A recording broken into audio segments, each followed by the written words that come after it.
All right, ladies and gentlemen, welcome back to another episode of the Mainly Hoops podcast. If you've been enjoying our podcast, please make sure to like and subscribe. We appreciate your support.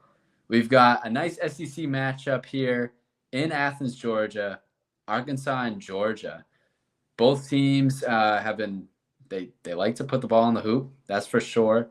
Arkansas coming off a huge win against South Carolina. It was what, 44 points, I believe.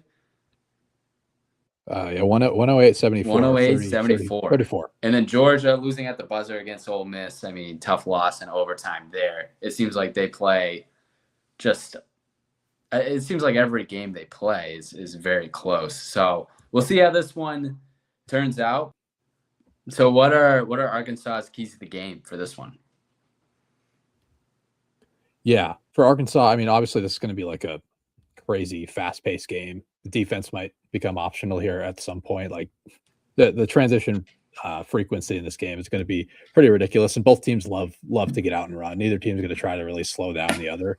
I think if one team was to even attempt it, I think it would be Arkansas would try to slow down Georgia a little bit, since Georgia's half-court offense against like high caliber competition hasn't been great. They take some very like premature shots, which I think Arkansas could force them into. But for Arkansas on the offensive end, like really the main key against a Georgia defense is just handle the full court pressure. Georgia presses at a super high rate, and I actually do think Arkansas has the requisites to be able to handle this pressure against press defenses. They're in the 92nd percentile in efficiency. Georgia presses at a 99th percentile rate. So I'm not super worried about this area, and I think that gives them a leg up in this game, particularly in a road setting, being able to handle that pressure, being able to withstand the runs that Georgia can go on throughout this game. And ultimately, like, I'm not really worried about this side of the ball, really. And Georgia's defense it's been much worse against top tier competition. They've seen an efficiency dip really on both sides of the floor. 92nd in adjusted defense nationally against top 100 competition.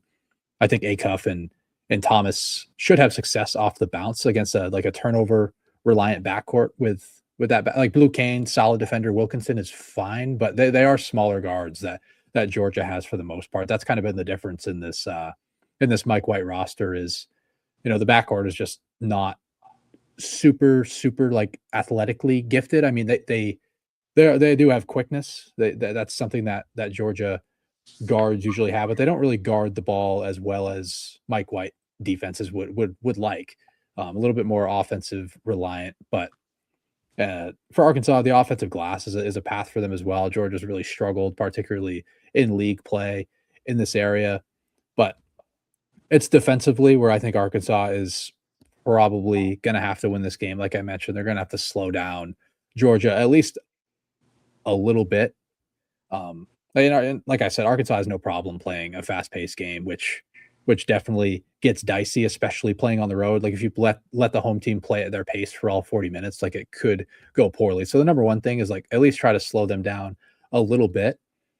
Rim defense for Arkansas is another concern. Georgia loves to live at the rim, just kind of relentlessly drive downhill. And I'm not 100% sure Arkansas has enough rim protection to be able to withstand this downhill driving attack. Opponents are shooting 70% at the rim against Arkansas this season. It's not super high volume. They do prevent rim attempts fairly well, but 70% clip is not very good, and especially when you're playing against a Georgia team that is 85th percentile in rim rate and 86th percentile in efficiency, it's going to really get tested throughout this game. So, I mean, my main key for Arkansas's defense is made baskets are going to help them. It's going to help them slow this game down.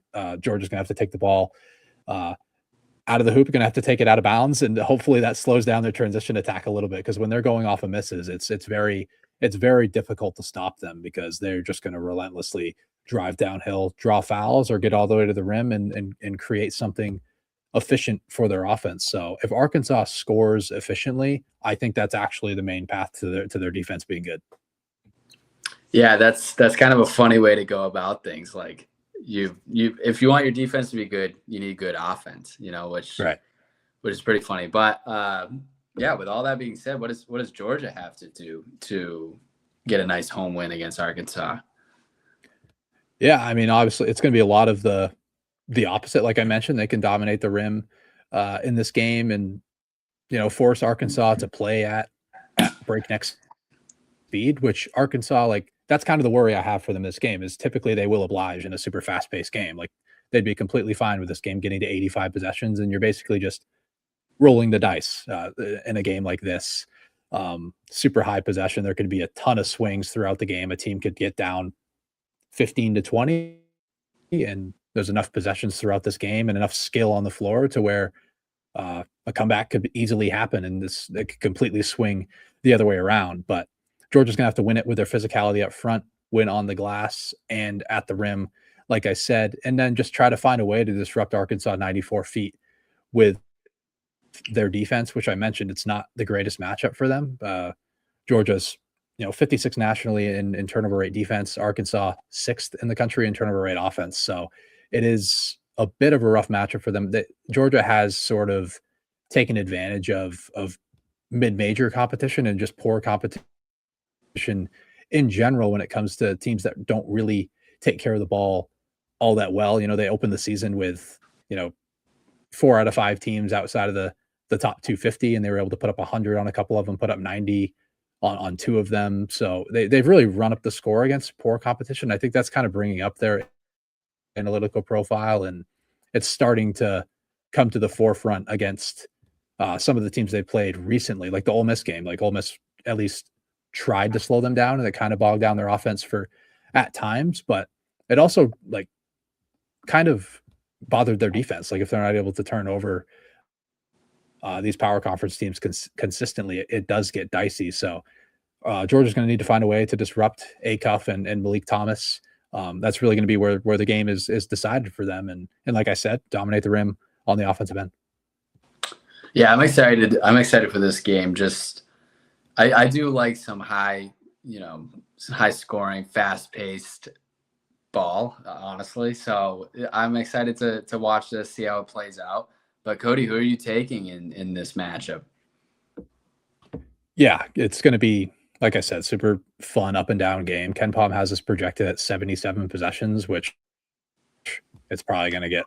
I think it gets to 80. I think it's depending on like fouls late in the game, but I do think we could see this get to like 80 to 85. I mean, Georgia's played in regulation. They've played 5 games over 80 possessions, which is just kind of insane for this early in the season. But ultimately, I think Georgia is regressing a good amount in league play, and I know they're coming off a home loss now, bringing in a ranked team at home. It's like typically a good spot to back a team to bounce back here, but I just think Georgia's regressing a little bit too much, and I think their analytical profile was raised from the games they played early in the season, and I think Arkansas gets the job done on the road. I think they handle the pressure. Not with ease, but I think they handle it easier than any other team that Georgia has faced all season long. The pace concerns me a little bit. That could keep Georgia in the game, but I do think Arkansas scores enough baskets to keep Georgia out of transition, and I think they win this game 94 to 85. Yeah, I completely agree. I'm going with Arkansas as well. I think, like you said, I mean, it's a good position to pick Georgia here, coming off a loss and having this nice home game right in Athens. But Arkansas has kind of impressed me all year, to be honest with you. And Acuff has also impressed me. I think he's one of the best freshmen in the country, and I think he proves it again this Saturday. And I'm taking Arkansas 88 to 85. So a close affair, but I completely agree with you. I think it's going to be a lot of possessions, very fast paced, lots of scoring. Anything to add here, Cody? Yeah, I mean, I could also just see a blowout on either side, but ultimately, I don't want to predict the team to win by 35 and look like an idiot when the other team wins by 35. So, but it is a super fast paced game that could get out of hand super fast. It could create a lot of runs, a lot of comebacks, a lot of lead changes throughout a game. So it's going to be extremely fun, defense optional. Yeah, it's a tough look to pick a blowout. You don't want to do that to any fan bases, and you don't want it to turn out to be a really good game, and then you're like, wow, I look terrible. But yeah, I mean, that is a possibility. It's just like earlier in the season, Georgia beat Florida State by 44, I think it was, 107-73. I mean, Florida State. Who didn't Florida State lose by 50? Yeah, they're not the best, but Georgia does have that capability to run it up on some teams, you know. So we'll see. But anything to chime in here? Yeah, I mean, Georgia also beat Maryland Eastern Shore by it was 94-29, 65-point game. Tennessee Tech by 42. Western Carolina by 40. So obviously they have this gear. They opened the season with a 45-point win over Bellarmine. Like, it's just ridiculous. And then they play like Western Georgia, and I got a message, I think, for the Georgia AD. You got to strengthen up the schedule. This non-con schedule is just, you got to strengthen that up a little bit, I think. But yeah, we're going to wrap things up here. As always, thank you for listening to the Mainly Hoops podcast.